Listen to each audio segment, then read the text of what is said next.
طيب، بصوا يا جماعه، الاداه اللي احنا فاتحينها دلوقتي دي اداه جوجل ستيتش. اداه جوجل ستيتش. ايه اداه جوجل ستيتش دي؟ اداه معموله علشان تصمم. خدوا بالكم من كلامي لو سمحتم. جوجل ستيتش هي اداه لتصميم واجهات المواقع والتطبيقات. جوجل ستيتش هي اداه من جوجل، فري مجانا اهي، احنا فاتحينها سوا. اوكي، عشان هي لسه بيتا، لسه تحت التجربه بيتا. فأداة ستيتش هي أداة لتصميم واجهات الابليكيشنز، التطبيقات والويب سايتس والمواقع. تمام. ليه ما استخدم كلود؟ انا مش بشرح كلود دلوقتي، انا بشرح جوجل ستيتش. انا بشرح أداة اسمها ستيتش، بشرح أداة اسمها جوجل ستيتش. ما جيتش ناحية كلود اصلا. انا ماليش دعوة بكلود دلوقتي. هكتبها لكم يا جماعة، ايه جوجل ستيتش. كتبتها لكم في الكومنتات، كتبت لكم اسمها في الكومنتات. جوجل ستيتش دي أداة مجانية من جوجل لتصميم واجهات المواقع والابليكيشنات والتطبيقات. تعالوا نختار فكرة تطبيق. جوجل ستيتش، بالظبط. اوكي، تعالوا نتفرج، نعمل دلوقتي مع بعض فكرة تطبيق. المفاجأة بقى كمان مش هنا، انا هوريكم مدى سلاسة استخدام الفويس كوماند عليها.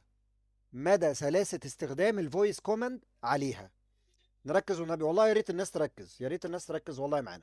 تمام، يبقى احنا دلوقتي بنشرح ايه يا جماعة؟ بنشرح أداة جوجل ستيتش، وهي أداة مجانية من جوجل لتصميم واجهات التطبيقات والمواقع.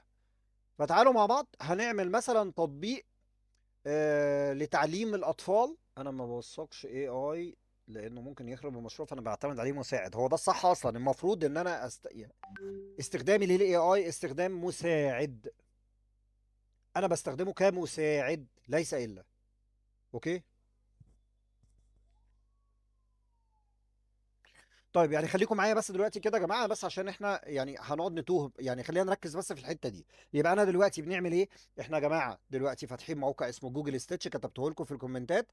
جوجل ستيتش ده موقع اداه من مجموعه جوجل، اداه مجانيه لتصميم واجهات التطبيقات والمواقع. تعالوا يلا نعمل تطبيق وهنجرب موقع. فانا هروح اختار من هنا اب. انا هختار من الواجهه بتاعته اب. تمام. وطبعا هم بيبقوا حاطين في المعرض بتاعهم نماذج لحاجات علشان اعمل انسبيريشن، ولكن انا هختار هنا اب. انا عايز اعمل اب. طيب هعمل ايه؟ بصوا بقى البساطه، البساطه في الموضوع جوجل ستيتش. اوكي، كل اللي هعمله هفتح علامه المايك، شايفين علامه المايك دي؟ واسمعوا معايا.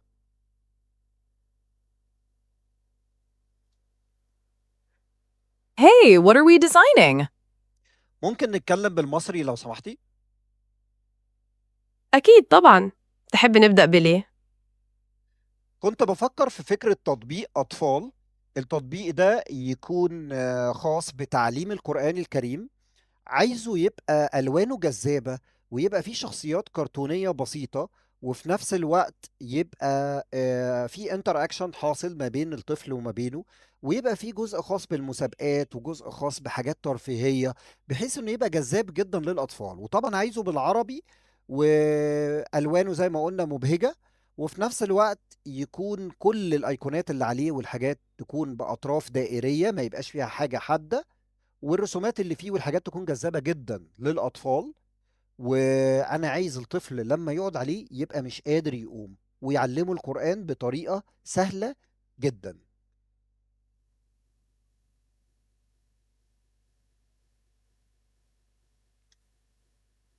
فكرة تحفة.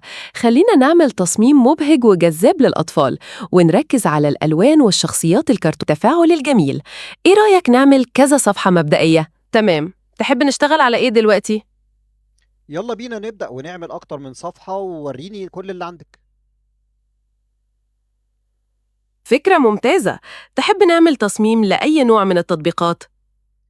هيبقى تطبيق على موبايل عادي جدا، ولكن زي ما قلنا هو الهدف منه تعليم القرآن بطريقة انتر اكتف وسهلة، والأطفال يبقوا مبسوطين بيها. الله، فكرة ملهمة ومتحمس أشوف شكلها هيكون عامل إزاي. هنعمل كذا صفحة بتصميم جذاب ومبهج للأطفال. تمام، هبدأ أشتغل عليهم دلوقتي.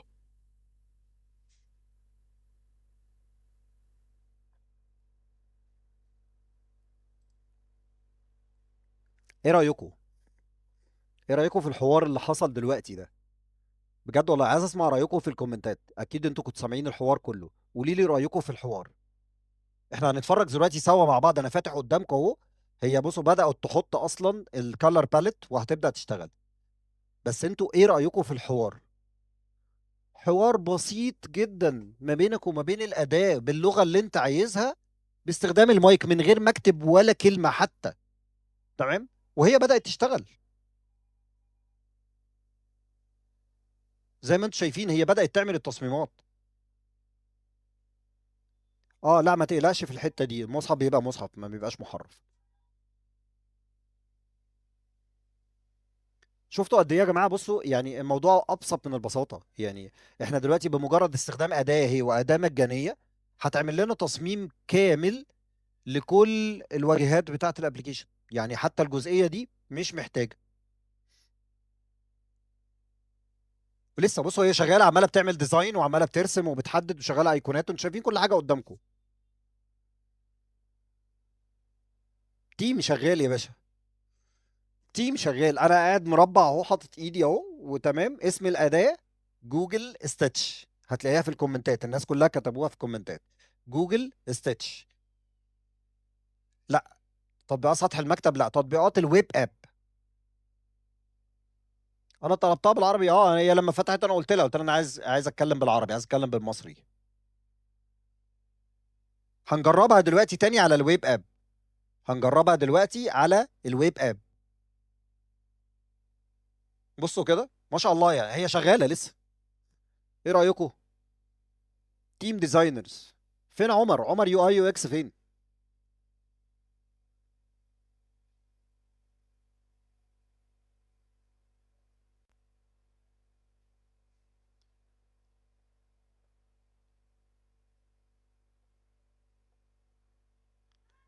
يعني خليكم معايا والله، اتفرجوا بصوا النتيجه هتبقى عامله ازاي. النتيجه هتعجبكم جدا والله في الاخر.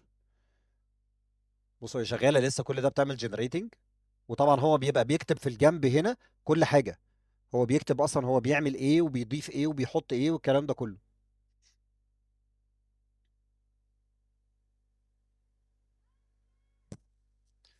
فبصوا عمل الهوم سكرين. بصوا عمل هوم سكرين. والهوم سكرين هيبقى فيها ايه؟ وبعد كده البروفايل سكرين والليسون سكرين.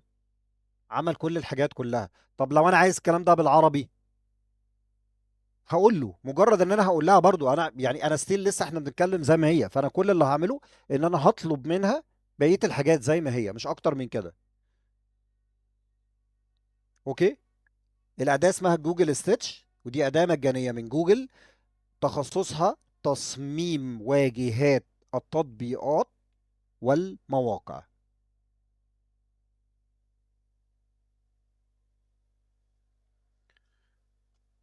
تمام يا جماعة.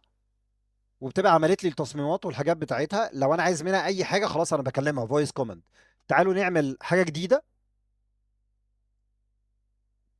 هنبتدي بروجكت جديد بس ويب.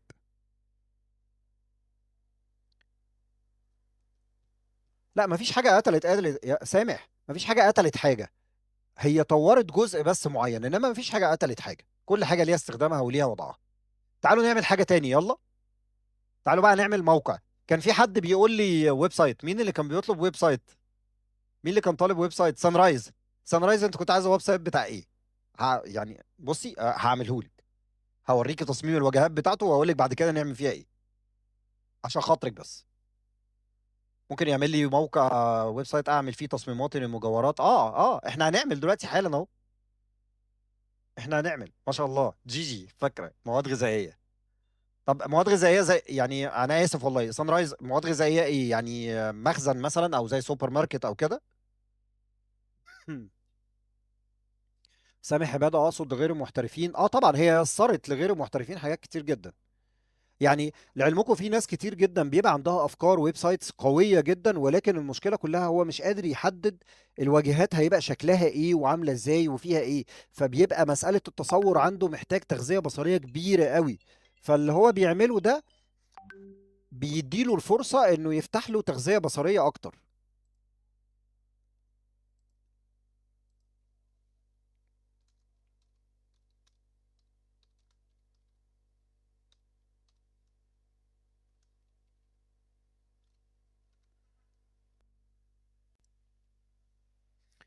ويب سايت لشركه مواد غذائيه، يعني مثلا مشروبات غازيه وطاقه وشوكليت وكده.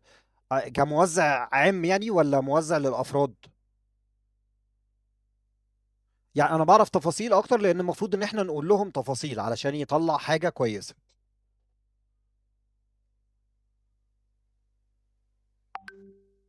وطبعا يا جماعة احنا ينفع من هنا موزع عام للجملة والتجزئة، اوكي ينفع من هنا نرفع فايلات. مثلا لو انا بعمل مثلا زي سان رايز، فهي عندها لوجو بتاعها مثلا، او عندها حاجة خاصة بيها، فينفع ترفع ينفع ارفع. سوري انا مش عارف انت واحد ولا واحدة، ولكن انا اسف انا بتكلم بس كده. فيعني ممكن ارفع اللوجو بتاعي وحاجتي علشان ياخد التيبة منه يستخدمه في التصميم. فاهمين قصدي؟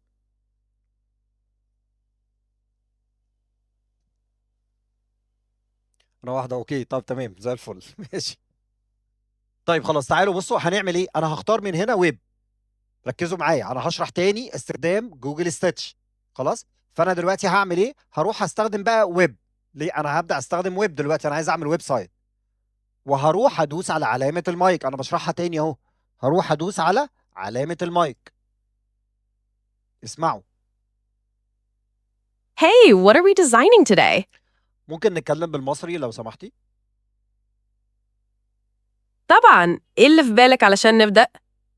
انا كنت عايز اعمل موقع لشركة خاصة بتوزيع المواد الغذائية والمشروبات للجملة وللقطاعي. تمام، هبدأ أشتغل على ده. تمام أوي، هتاخد شوية وقت وهتكون جاهزة.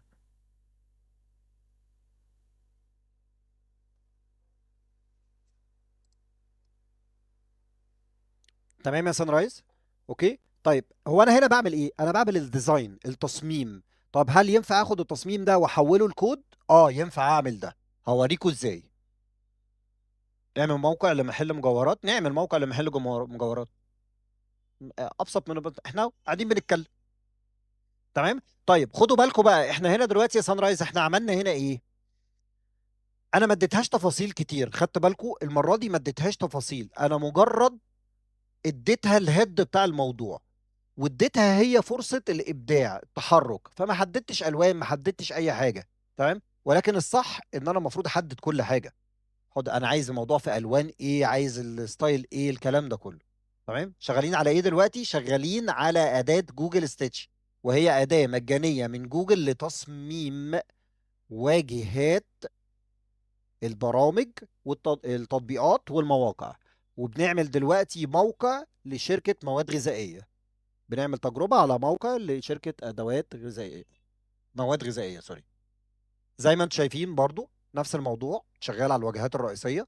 ينفع أزود الواجهات وينفع أعدل فيها ويعمل كل حاجة من الفويس كوماند. مش محتاج تكتب، يعني حتى الكتابة مش محتاج منك تكتب، بس محتاجك تطبق. خش وطبق وجرب وحاول وطور نفسك فيها مرة واتنين وتلاتة هتطلع إبداعات. بالظبط أنا ببدأ بيها خالص، أنا بحط التصميم الأولي. بصوا سامح عبادة هنا كتب حلوة الكلمة دي، يعني هو وضح معنى التصميم. إن أنا بعمل بيها، عارفين الشخبطة؟ أنا بشخبط الواجهات بتاعتي، أنا قاعد بشخبط كده. أوكي. فبدأ يشتغل وبدأ يعمل الحاجات بتاعته وبدأ يعمل التصميم بتاعه وحاجته. أوكي. مروة فكرة حلوة، تسلم يا مروة. يعني ادينا بنحاول. اوكي فبصوا بدأ يعمل صفحة للكتالوج، الكتالوج اللي هيبقى فيه اسم الذكاء الاصطناعي بيستخدمه جوجل ستيتش. جوجل ستيتش الشباب كلهم ربنا يكرمهم يا رب ويجازيهم خير كتبوها في الكومنتات. الفايب كودنج يعني البرمجة بدون ما نكتب كود. انوبيس الفايب كودنج معناه ان الاي اي هو اللي بيكتب الكود مش انا.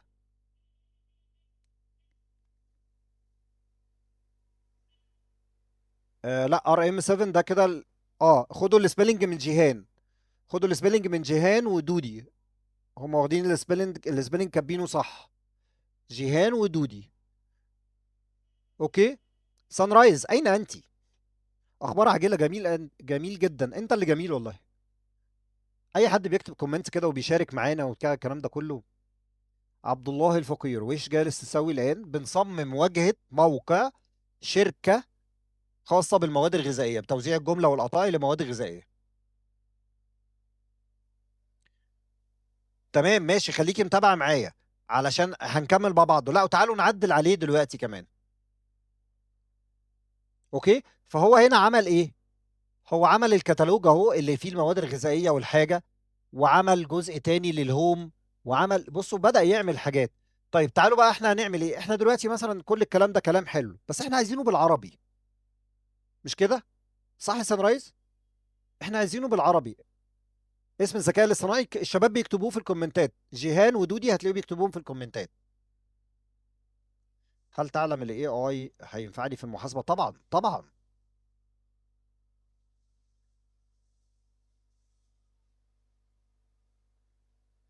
نجيب، للاسف احنا مش كل اللايفات بننزلها، للاسف احنا بننزل حاجات معينه كده من اللايفات. طيب. سان رايز. ايوه عربي، بس بداية يتحول انجليش كمان. طب حلو قوي، ده كويس. بصوا بقى احنا هنا هنعمل ايه. زي ما احنا انا هفتح الفويس كوماند تاني. Hey, what are we doing? خلينا نتكلم بالمصري. تمام، مفيش مشكلة خالص. تحب نبدأ بإيه؟ حلو قوي الموقع اللي انت عملتيه، تصميمه حلو، ولكن انا عايز الوانه تبقى جذابة اكتر من كده، ويبقى فيه شوية انيميشن وحركات كده عشان يبقى شكله جذاب اكتر، والعميل يحس بانتراكشن، خاصة مع تحرك الكيرزر بتاع الماوس، والوانه تبقى عصرية اكتر. وفي نفس الوقت انا عايز الواجهة الاساسية تبقى عربي، ويبقى فيها امكانية تحول لانجليزي، واكيد هنضيف دارك مود ولايت مود. الله، دي أفكار تحفة فعلا. هنعمل تصميم عصري بألوان جذابة، وكمان هنضيف حركات تفاعلية مع حركة الماوس عشان يبقى شكله أحلى. وهنشتغل على الواجهة العربية وإمكانية التحويل للإنجليزي مع تفعيل الوضع الداكن والفاتح. تحب نبدأ بتصميم أي شاشة الأول؟ لا، يلا خلينا نشتغل على كله.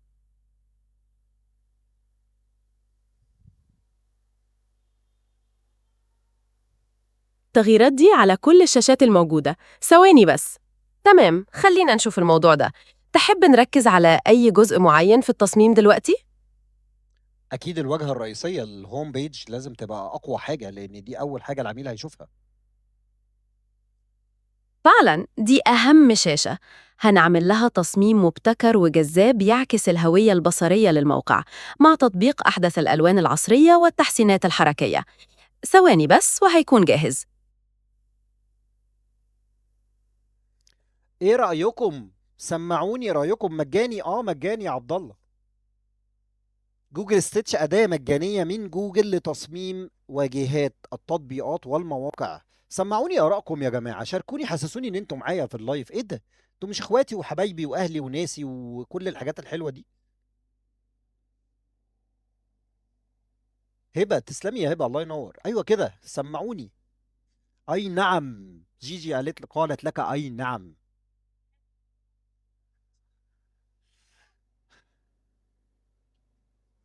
ايه رأيكم؟ شفتوا قد ايه الاي اي يعني سهل علينا حاجات كتير. تمام. هو طبعا دلوقتي هيبدأ يشتغل على الحاجات اللي احنا قلنا له. ليه مش كل المواقع كده؟ ونقعد بقى مروه مربعين كده ونشغل، يلا اعمل كذا واعمل كذا واعمل كذا واعمل كذا. ايه انواع المخرجات؟ هو بيخرج المخرجات تصميم ثابت زي صور كده. تمام. بعد كده احنا بناخد بقى الصور دي ونحولها لانتراكت. هوريكم بقى ازاي. بصوا، شايفين كلمة اكسبورت دي؟ كلمة اكسبورت دي بعمل اكسبورت منه لحاجة اسمها جوجل اي اي ستوديو، اللي بيحول صور الواجهات دي لكود تفاعلي، الزراير تشتغل بقى والحاجات تشتغل ويبدأ الويب سايت يشتغل.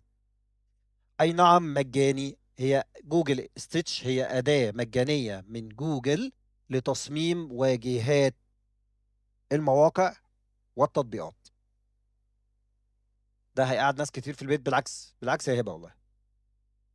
انت مبرمج ولا لا؟ انا مش مبرمج، انا دارس برمجه بس انا مش مبرمج، انا حاجه اسمها نون كودر، اللي هو بعمل برمجه باستخدام الاي اي. بس الحمد لله يعني عندي خلفيه الحمد لله كويسه جدا يعني، لان انا كنت دارس برمجه اصلا من زمان. انا خريج حاسب آلي اصلا، قسم انفورميشن سكيورتي، امن معلومات. يعني انا تخصصي اصلا امن معلومات. يعني بص يا يعني محمود، هقول لك بس الهيد بتاع الموضوع، اصل مش هقدر اشرح لك الموضوع بالكامل، هقول لك الهيد بتاع الموضوع. الهيد بتاع الموضوع سترايب.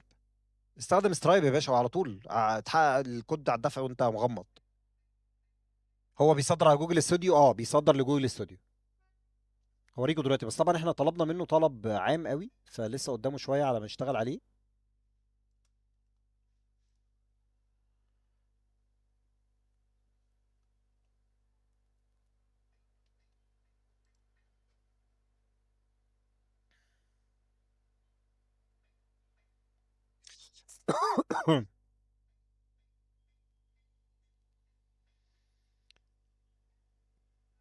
منبر. المواقع دي ممكن تتباع ولا ليها عملاء؟ هو الموقع بيتباع لما انت بتحل بيه مشكله. شركه محتاجه ويب سايت عشان تعرض عليه منتجات. هو مش فارق معاه انت عامل الموقع ازاي، هو اللي فارق معاه ان الموقع بتاعه يكون مظبوط، بيعرض المنتجات فعلا، الناس بتعرف تتعامل عليه بسهوله، الكلام ده كله. انما مش فارق هو اتعمل ازاي، مش هي دي القصه، هو ليه ان هو يتعمل في الاخر. طيب عشان هو لسه هياخد وقت، تعالوا اوريكم ازاي بنصدر الكلام ده لجوجل اي ستوديو. طب كل اللي هنعمله، بصوا يا جماعه، ركزوا معايا، بنصدر ازاي لجوجل اي اي ستوديو. خدوا بالكم عشان دي النقطه التانيه اللي بعديها. اسم الاداه اللي بنستخدمها يا ساره جوجل ستيتش. جوجل ستيتش، هتلاقي جيجي جيهان كاتباها لك اهي فوق بالسبيلنج.